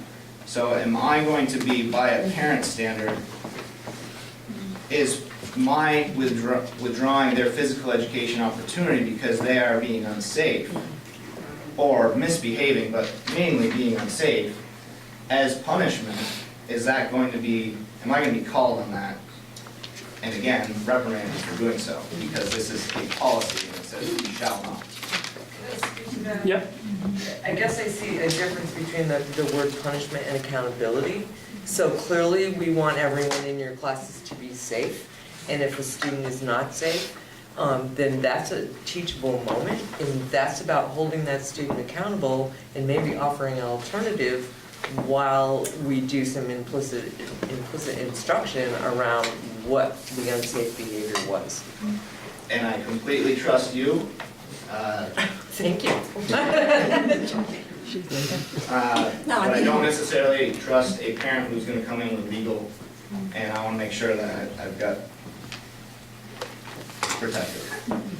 Because because again, I've witnessed firsthand some of this guilty before proven innocent type mentality. Could I ask a question? How does this apply to other academics? Is there a policy that says you can't withhold science class for That was punishment? Like general. Right, is there general ed that would have similar language? I guess I'm trying to understand my. Is it a safety policy that supersedes all else because safety is priority? Right? What does that be something? What happens if students in the planning room for the day, do they have to stay, can they go to physical education class, can they get withhold? No, but they do need to have some movement, during the course of the day. But I mean, I think your point is totally taken. My guess is, the assumption is that, what Alicia's talking about too, is that they're trying to make sure that someone's not going to get their special ed service every single, week during their PE class, so that's being taken away from them. The good intentions are here, That's right. but I hear you, but I completely hear what you're saying. There probably should, I don't think it'd be a big deal to kind of add in there, unless someone's being unsafe on the playground, unless someone's being unsafe or not following expectations within a PE class. And that right there would support both, both concerns. But I get it. Any other public comment? Did I get everybody? Go ahead. No, I would add additional language then to make, Kathy, do you have that? I've got that. okay. Yeah, it makes sense. It sounds like you're trying to address concern about someone misbehaving in a way that is unsafe, and him or her saying, well, you can't make me not do gym because of the policy. So we need to. So it sounds like, Kathy, that we have some changes, mostly in this area. Can you summarize what they would be? There was the first two that you listed. If I can summarize right from the beginning. Okay. What we would be doing, I don't know what you want to do with, Armand was asking about the farm to school program to be at the beginning of the policy. It wasn't actually something specifically addressed. This was, Julie was a champion of this one. I can't even remember who was doing what. And so, our main objective was to get it, to make sure it was listed in the policy, that farm to school program. That was the first one. The second one was, school staff members, instead of saying shall be, would be to say school staff members are encouraged to model healthy eating and physical activity behaviors. And maybe you could provide some specific examples there, whether that be through snacks, through classroom celebrations, by utilizing physical space, in the school to go for walks or whatnot. And just give some examples, because otherwise, how do you measure that even? It's an immeasurable statement. Yeah, I think that when we got into where we were encouraging or recommending, we didn't get into a lot of detail because. Okay. How are you going to measure? Right. It's not something. But that's one. I'm not quite sure. I would have to come back to you with language around. I think it's a good point about phys ed class versus any other class being withheld as a punishment. So I'd have to come back to you with some kind of language change there. My thinking would go towards something that's a consequence, a behavioral consequence for behavior versus a punishment. That might be in the language of the necessary policy, Kathy, because it was already, that language around physical education was, or not withholding physical education, is part of the original policy. The original policy actually said this. It says what we have. Right. Yeah, that's what I'm saying. I don't think you can weaken it is the thing, but you might be able to add language on to be more specific so that that issue doesn't come up and have somebody be. Add a comma and unless. You have to go back to the SBA policy, but there's some language you can't weaken more than is already. Right. But don't you think that they're saying if you got in trouble in the lunchroom, we're not going to take away your recess? Right. But if you're getting in trouble, like what you said, if you're getting in trouble during recess, if you punch somebody in the face at recess for the third time in a row, you're probably gonna have an alternative recess, you know? Right. So it's different. I Just would like if make you sure can't look handle at the- handle VSA the- policy, because they won't, yeah, it has to be as strong or stronger than. And then I think the line that says guidelines will be developed would be changed to say guidelines will be developed by administration in collaboration with pre-K 8 coaches, high school coaches, and the high school athletic department about using or withholding physical activity as a consequence during practices and games. And these guidelines will be incorporated in all coach training. That'll take care of that one. Also, this would be renumbered, this section under physical activity, to make it really clear. A is about elementary schools, but the little a would become capital B, C, D, E, F, because those apply to all schools. Yeah, that was confusing. And if you keep going, the rest of it would be capital G, H, I, J, K. We recognize and talk to principals about the 25-minute lunch, and we know, I would assume this policy would go into effect July 1st, not immediately, so that people have time to deal with schedules. So that wouldn't require a change.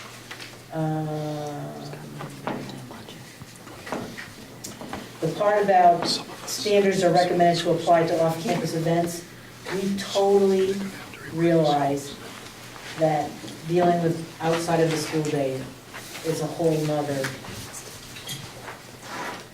game plan. So there was no intent to change that beyond recommended at this point. Now, I did put down okay to have a cupcake once in a while because I would vote for that too. I did.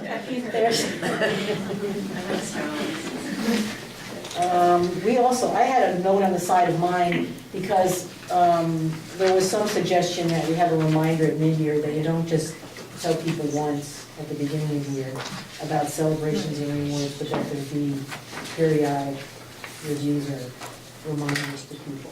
Yeah. So that might be something to add, and that would be it.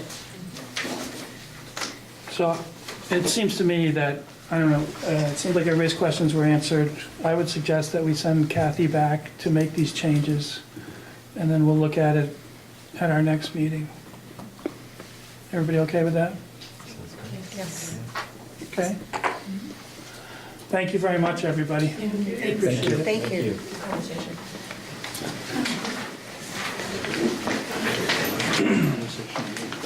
Okay.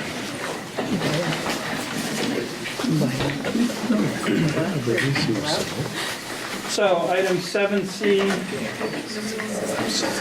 Board Volunteer of the Year Award, Champion for Children. Come in.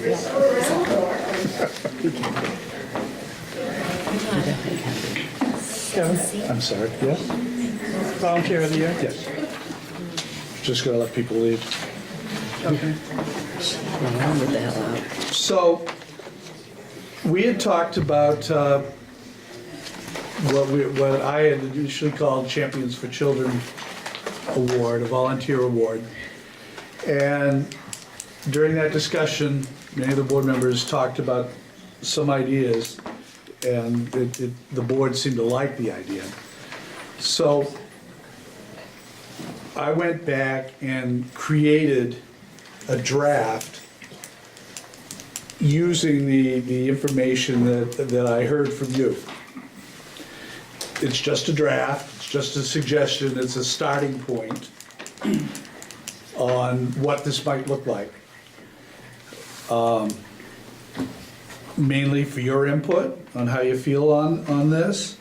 If you see some changes you'd like to make, any thoughts on it, anything like that, we can move forward with it. But I thought it might be a good way of getting the conversation started. Did anybody have any comments? Well, I had some ideas. I didn't know whether it'd be better just to share them tonight or send you an email with what was going through my head. if now's a good time. Yeah. Sure. It's a great. You know, because Kevin, I think this is a good idea to recognize our volunteers. I think all of us recognize, in so many ways, the schools are improved by having volunteers. And I know working at the library, but I don't know what we do without our volunteers. I was just concerned about whether or not, I guess my input would be, is there a way that we could recognize all of them in some fashion? Only because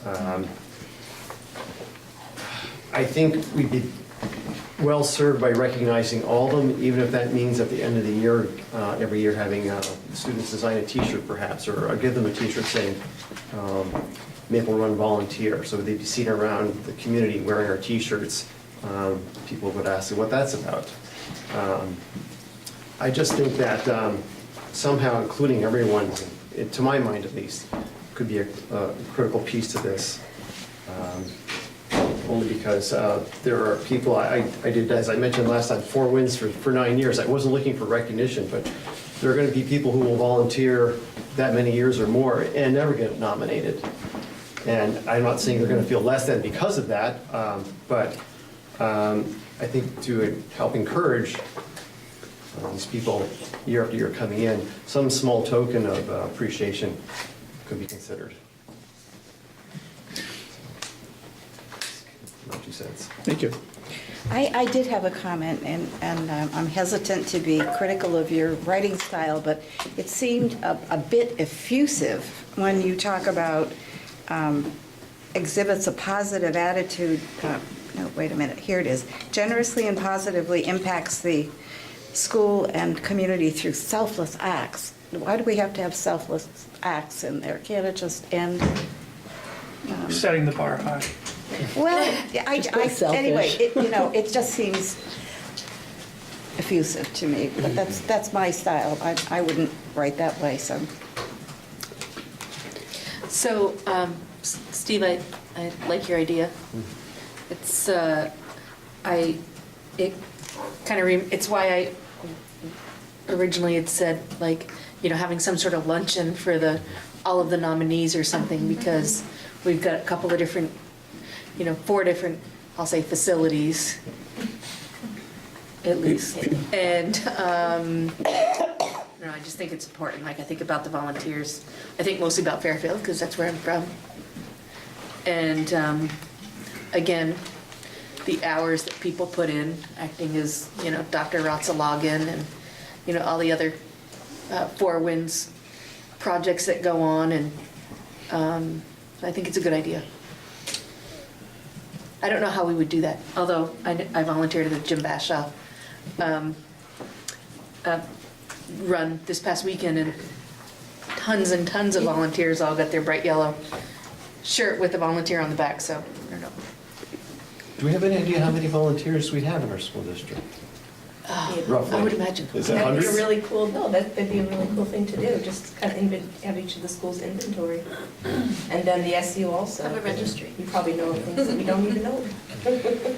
And not to mention, you're not talking just individuals, but you're talking businesses, Right. Yep. organizations. Perhaps they could be recognized on our website as well, or have a part where they could be noted. Yeah, that's a very good idea. I know the hospital always talks about the number of volunteers they have. And it's a large number. It's a number of FTEs that they cover. Yeah. Yes. And thousands of hours. Exactly, that was the other good point. They actually come up with a dollar valuation for the amount of work that volunteers do, and they have come up with an hourly projected wage, too. It's really pops your eyes open to see that. Fairfield Community Center has like a tree, and it makes me think of, Maple Run, right? And all the leaves, all the different branches, they have different people's names or organizations or businesses, people that have donated in some kind of way. And so it's just constantly being added to, but you could also choose to highlight, a certain business person, organization each week or each month or something. Yeah, I was going to Continue to add to it, so it's a piece of work. I was going to say, one thing I like about highlighting a volunteer or a business or whatever is that it's a great way to tell a story. it's hard to talk about a mass of volunteers, but you really can tell a story about when you highlight whatever somebody's doing. Or you could have a 40 weeks volunteer. during a school year, Yeah. every week you could highlight somebody new. You could have a volunteer of the month, and then you'd be able to get all the schools in, more people. You'll need a volunteer to manage this. I wanted to hear everybody talk. It's growing. But I think it is powerful if you did have, let's say, a volunteer of the month to say, you know, in the past year, volunteers in Maple Run have volunteered a total of, you know, 15,000 hours to our community. You know, this week we're going to honor, you know, John and Candy. Yeah. Yeah, no, I like that much better than one powerful person who's extraordinary, because everybody's extraordinary. Yeah. You know, Maple Run volunteer, give them an A+, or some sort of. Yeah. Any other comments? Maple's Run 10, you know, where they volunteer up the year. I agree. It'd be nice to have it at every single school board meeting where you have a handful of people. that you Yeah, just- great ideas. I think you ought to have one at each school. I'll go back and I'll look at some stuff. The one thing I want to add is we've just enlarged this to a point of needing a halftime FTE to do it. Okay, so if they make minimum wage, we'll multiply by 20 hours. But I understand. It's such a nice idea. I really commend you, because it's a wonderful idea. What I mean, Let it be written. what I'm hearing is that it's a good idea. It's good to recognize our volunteers. We're a little bit leery about recognizing individuals per se, because there are so many wonderful people out there, selfless or not, who are doing good things. Touche. Absolutely. And we've just got to maybe look a little bit more towards the particular way of doing it.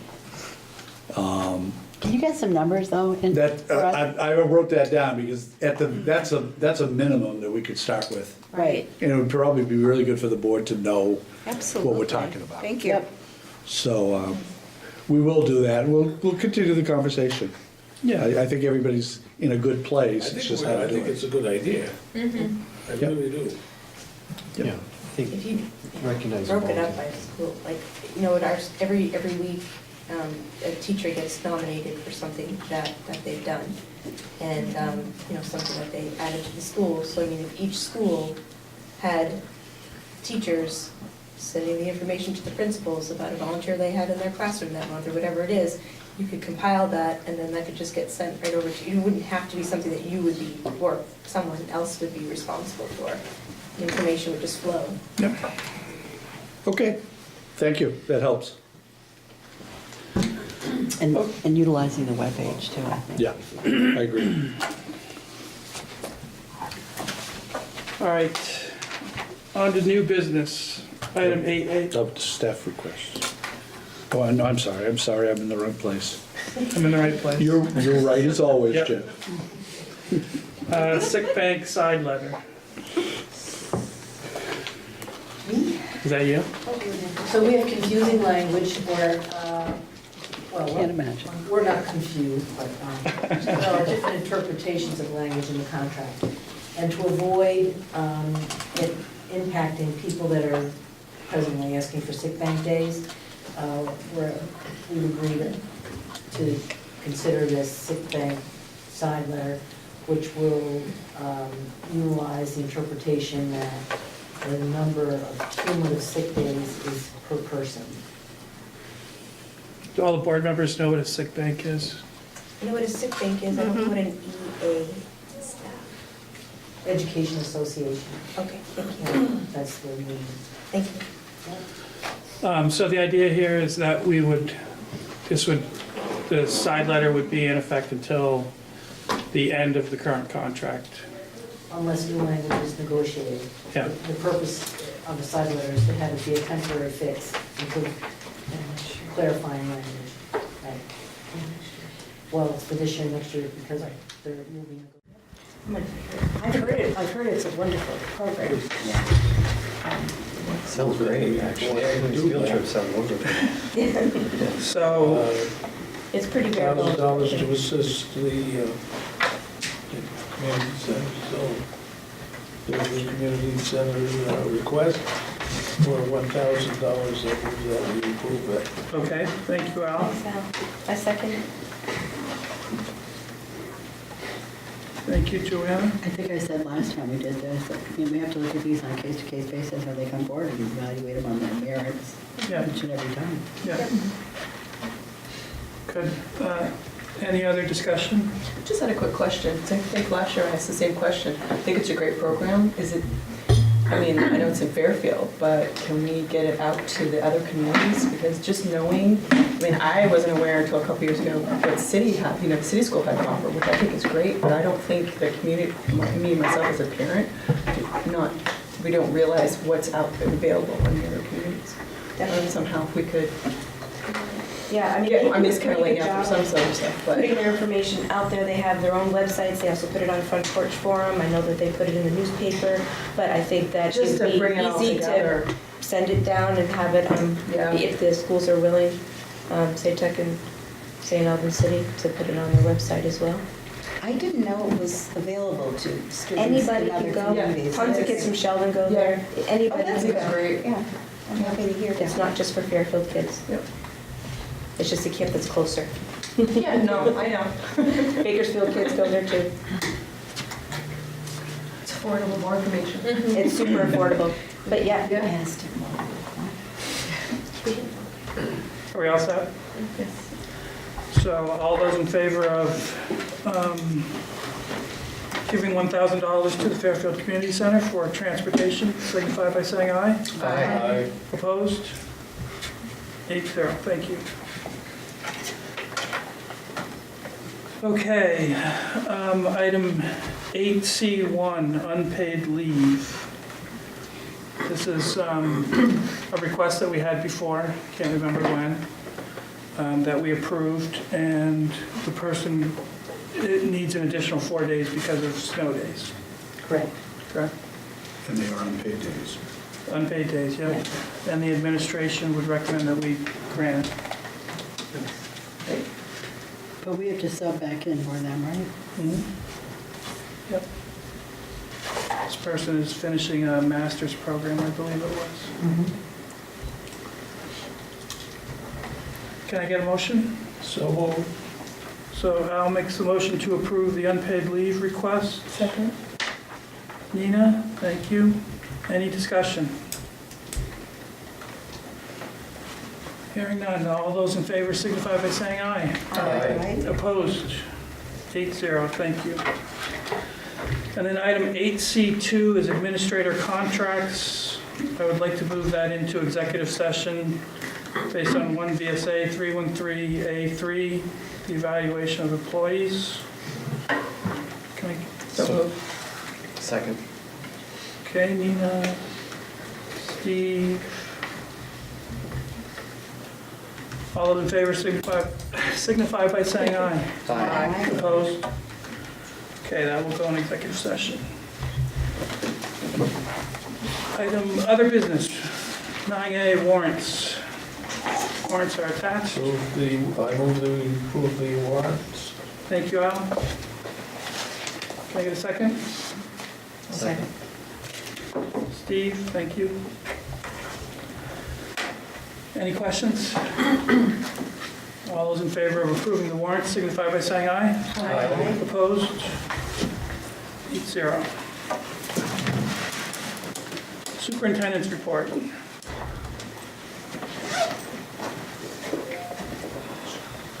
So just a couple things, folks. First off, this will probably be coming out fairly soon in publicly. So you've probably seen in the, if you've listened to the legislature and what they're doing, you see there's a lead bill that we're supposed to be probably testing all our faucets in all our schools. It hasn't passed yet, but it's most likely going to pass. There's nobody that doesn't think it's going to pass. There's just some specifics there. The Secretary of Education last Friday picked 4 school districts to start that process. I don't know if we just won the lottery or what, but Maple Run was one of those. I see Derek there frowning. Didn't they already have a pilot program? We had a pilot program last year, which was a volunteer program, and city participated, and which helped a lot. And then we now, Fairfield, Saint Albans City, Saint Albans Town, and BFA Northwest Tech Center have been asked to start that process. Us, along with Barry, Springfield, and Hartford. So we're beginning the process right now to test all our faucets. We don't know right now what they're going to be looking at for a number per billion, because that's part of the legislation. Right. It was 3.5 that came out of the Senate. But it hasn't been set up with the legislature yet. So we are going to start that. I talked to Derek today, as well as with the other facility managers, and they're right on it. And we're starting, I think, first off, just figuring out how many taps we have in every building and going from there. So we'll keep you informed as soon as we get that information out, and as soon as we're told more about the testing, we'll keep the board informed on that. City School had like over 130 or something. It was a big number. A huge number. It was well over 100. I'm worried a little bit about costs, and because we haven't got a bill done yet, we don't know what the costs are going to be. They keep promising us they're going to be paying for most of it, but I haven't seen that yet. But it's important. We need to make sure it's done. We're going to do it. And we'll just hope for the best on the cost. The last thing they said was it was going to be 50-50, but with them paying a fixed amount. I'm not sure how that works. Or the lesser amount. The secretary did tell us that he was going to pay for for the testing. Well, that's big of him, but there's really not much. The testing part is the easy part. It's just the labor. Right. It's the remediation that's going to be the problem. So we'll see.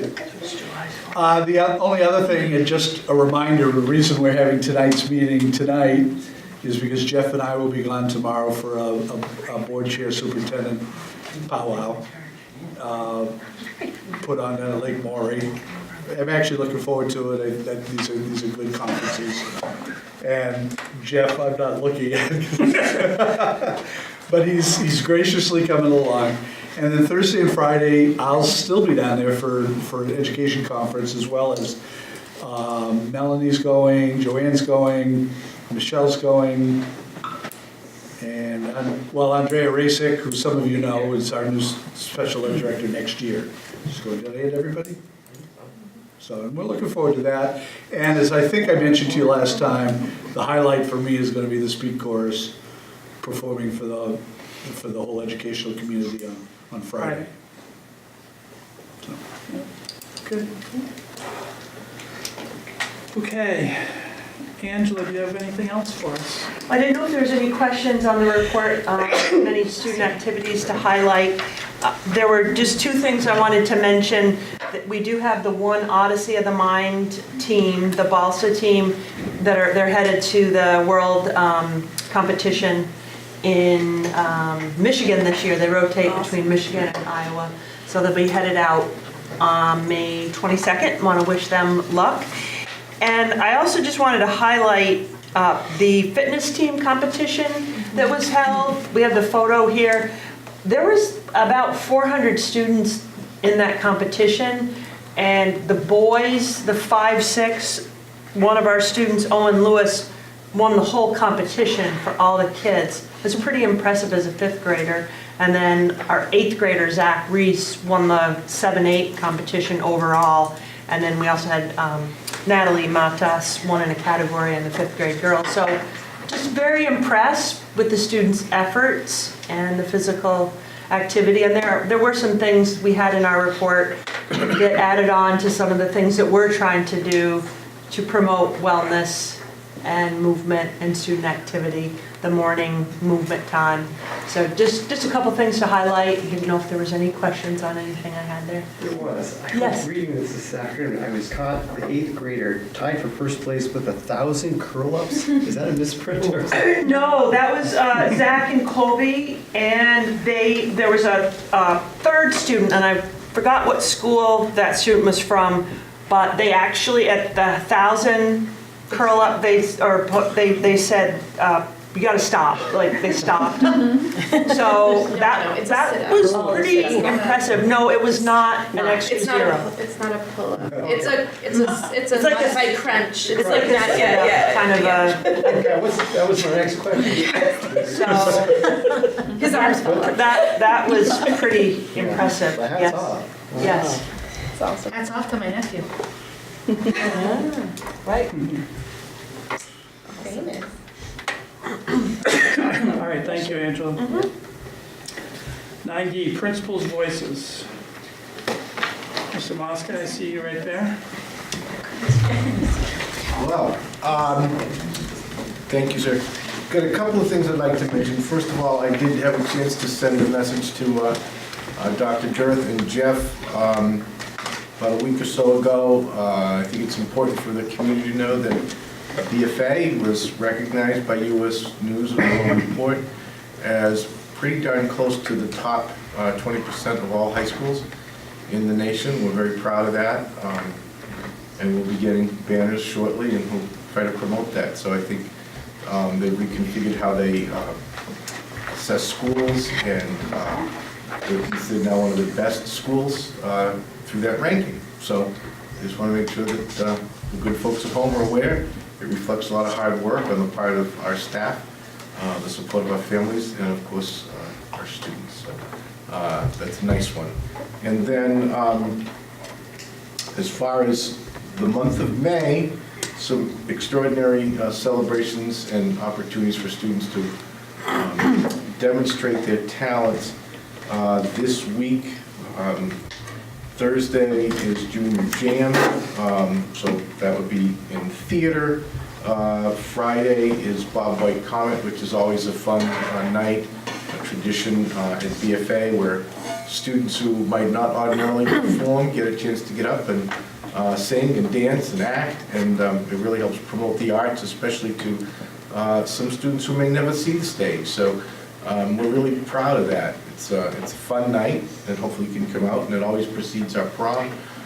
So important, we talk a lot about social learning, and prom really is one of those rites of passage, as it were, for many students, and I think it gives them a chance of importance in the adult community. The formality of the prom, I do think, is a good lesson for them, aside from just having a good time. The month closes with awards for drama. We have a concert and dance performance at the end of the month. All this precedes, of course, junior and graduation, all the associated activities for our seniors. So busy month, lots of events, and good news. Thank you. Doesn't sound like you left anything for Heather and Shannon. We were just consulting. Took it off. That's the trouble, is you give me the floor first. Heather? I just wanted to say that before coming up for this meeting, I stopped at Collins Pearly and checked out the countywide, it's a district-wide indeed, correct me, it is countywide art show. It was fantastic. All the different media that they had mixed media, they had 3D, They had drawing, painting, it was just and it was crowded, it was packed. So much support going out for that, so just a really nice collaboration with our teachers of the area. All different ages represented, it was really great to see. We look forward to next Friday welcoming the rising freshman class for move-up day. They will come spend the second half of the day at BFA touring in groups and getting to meet some of their teachers and teams and getting a tour of the school as a freshman class for the first time without any other students in the school, which is an exciting first step. And we apologize to all of their teachers because that is kind of there when they start to check out. So we apologize, but it is a really exciting time for us at BFA. And I was very happy to get an email, I think it was last week, Chris, that stated this upcoming freshman class is the largest freshman class in the last 6 years. Yes, it is. BFA. Yes, it is. Really? Wow. Okay. Yeah, how big? I don't know if we have that, do you, Chris? Let me, give me a second, I might be able to find it. I think it was like, yeah, it was I think- 200 plus. I might be able to put my hands on this. 224, testing myself. 222, Hang on. 44. I can- 244. I'm gonna double check. Maybe it's changed.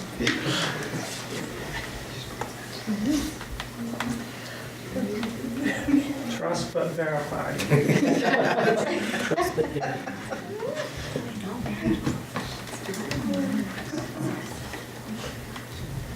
All right, I'll let you yell it out afterwards. Yeah. So tomorrow, I've been watching the weather carefully, and it looks like we've got to go for our annual community service and field day. So 240 students and about 28 staff will disseminate around the community to provide community service to business and industry. We have the city pool that we've been opening for the last, I think, 5 years, and so Kelly Gans really appreciates that. We rake and we get all the snakes out of the bottom of the pool. And NCSS, Franklin County Rehab. We at the hospital again? Not the hospital, actually the Hiram Bellows Day does the hospital, so we haven't participated in the hospital yet anyways. And then we actually have some community service happening right on our grounds. So we're erecting a greenhouse for our outdoor technology program and our culinary program. And then we're also putting up a pergola for our entrance. Some people don't know what a pergola is, but it's really like a square arch that we'll put vines and flowers on, so it really add a nice touch to our front entrance. Where's the greenhouse going? The greenhouse is going on the far side of the preschool, so the preschool wants to participate in using the greenhouse as well. So we went through all the permitting and all that good stuff, and so. Where the playground is? Where the playground is, yep. Playground will still be there? Playground. And then right around noon or so, we'll all schlep down to Cohen Park. Apparently Saint Albans Bay is not open right now. It's a little underwater and the bathrooms are not available. So Cohen Park will be our first time going there for a lunch that culinary will provide for all of us. And then we play what I call a reindeer game. So we do some egg toss and just sort of team building and sort of end it with a company picnic, as we say. So looking forward to that to end it. It's a nice park. Good, I'm glad to hear that. Chris? 242. Thank you. Lisa? How are the awards last night? Oh, actually Lisa's gonna chat about that. Yeah, I'll be really quick. And Steve, I'm going to stand. I'll join you. Should I take a stretch break? Yes. Thank you. So last night was our National Technical Honor Society ceremony, and we inducted 26 students. And thank you to the board members who attended. That was great. And we had a guest speaker, and it was just a lovely night.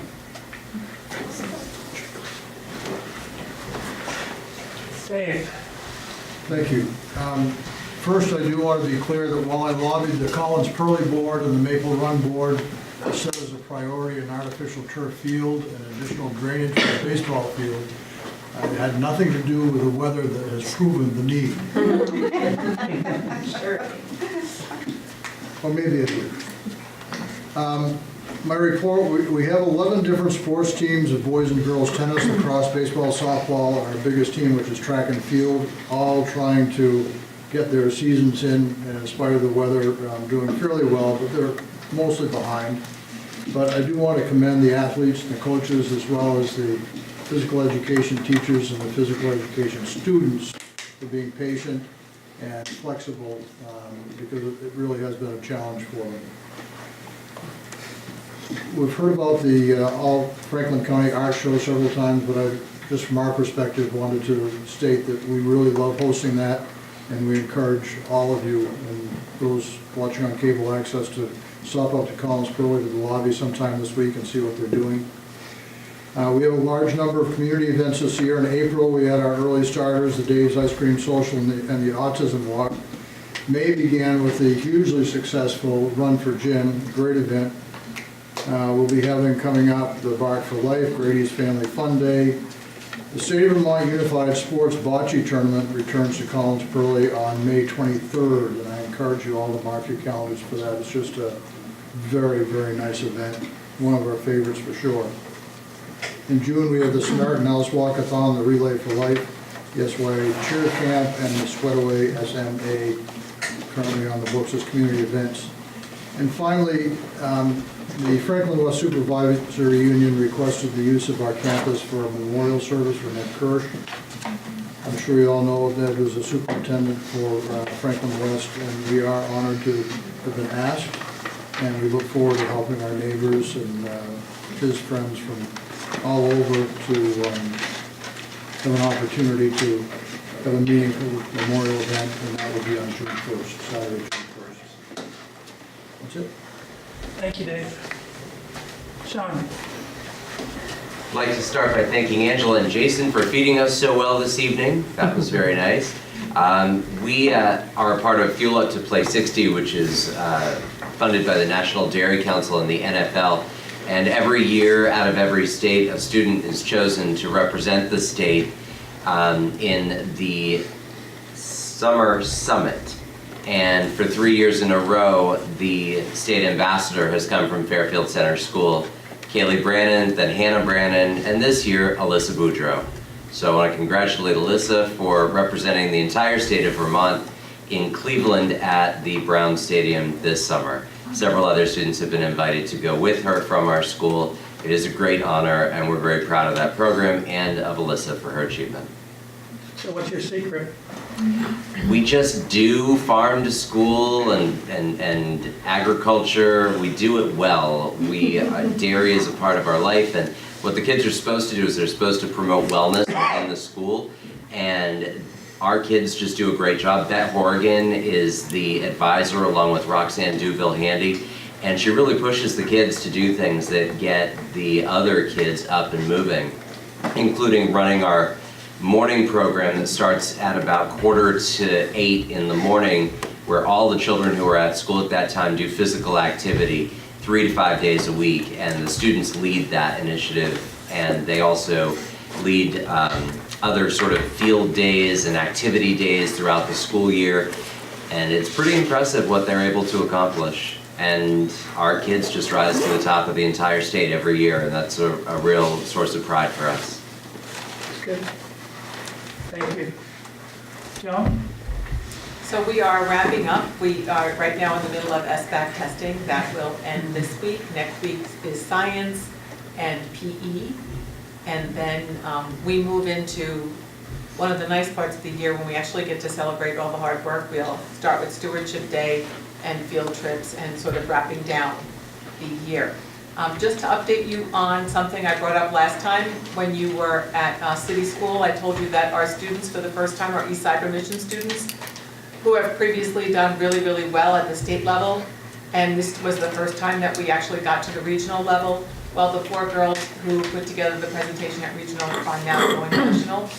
And so they will be going to Washington, D.C. for 5 days with their coach at the end of June, and they will be presenting their project one more time at the national level. And they are extremely excited, and we are extremely excited. So just a lot of really nice end of the year things that are going on. Thank you. Stacy? VFA has their prom on Saturday, and we had our version with our first, second, and third graders last Friday. We had a group of 8th graders who came and ran that. and did a phenomenal job leading dances, leading hula hoop contests, painting nails, serving great snacks to the kids. I encourage you to go on to our daily announcements and check out the pictures. They are really precious. I think it was our 5th year doing this, yeah. Had a good time. Yeah. The other thing is I want to remind everyone that this Saturday, starting here at SATEC, is the Maple Run Staff Walk and Run, and you're all Maple Run staff, so I guess it starts here at 10 a.m. and ends here. That's all Maple Run staff. Okay. Jeff, can I just add something? Yeah. So I wanted to talk about a unified basketball team from BFA. It made it all the way to the semifinals. Very exciting game. Very exciting lead up to the semifinals. Unfortunately, they lost by just a couple of points. They're pretty disappointed, but they all played really hard, and the sportsmanship from our team was pretty amazing. So maybe next year. Thanks. Jason, even though you hid back there. I tried to get away with it. Just waiting for it to stop raining. We did clear a bunch of land out behind our playground to kind of put all of our farm to school gardening out there and our orchard and all that. But as of now, it is too wet and muddy to actually do anything out there. So I know Jacob at the tech center who we're partnering with, he and the students are getting a little nervous about all the trees that they have. But Mother Nature has not been kind to us, or to those folks who work in the field on the farms locally are struggling too with this getting out there. So we're just hopeful that we'll be able to get there soon and the students can begin to plant. But we're working on what we can inside. We have our grow labs that the students at the tech center made. Those are distributed throughout the building. And students have been working with their classrooms to plant seedlings and to start getting them going. So we're excited to jump in. Some say we're jumping a little too far into the deep end and we have to keep reining everybody back. Reining everyone back just a little bit at a time. We can't do it all in 1 year. So. You're going to have some fruit trees? We do. We a number of pear trees, a number of apple trees, raspberries, blueberries. And so our facilities department, Derek and Hector and Tammy, actually, they spent part of April break clearing a bunch of land that had become overgrown under the cemetery, so we could keep everything kind of in one area and kind of make that the focus of the farm to school. So we're excited. So hopefully in a year we can take you out and show you what we have. Yeah, good. Cool. All right. I added this item 9E because I thought everybody else gets a chance to talk, but we only talk about items that are on the agenda. So I thought that maybe this would be a place where if you want to brag about your niece or nephew and whatever, or some great event that you went to, or maybe some really good blog that you read recently, this would be the place to do that. So does anybody have, any board member have anything that they want to say? Did go to the Tech Center Honor Society event last night. It was really good. It was nice to see the kids were enthusiastic about it.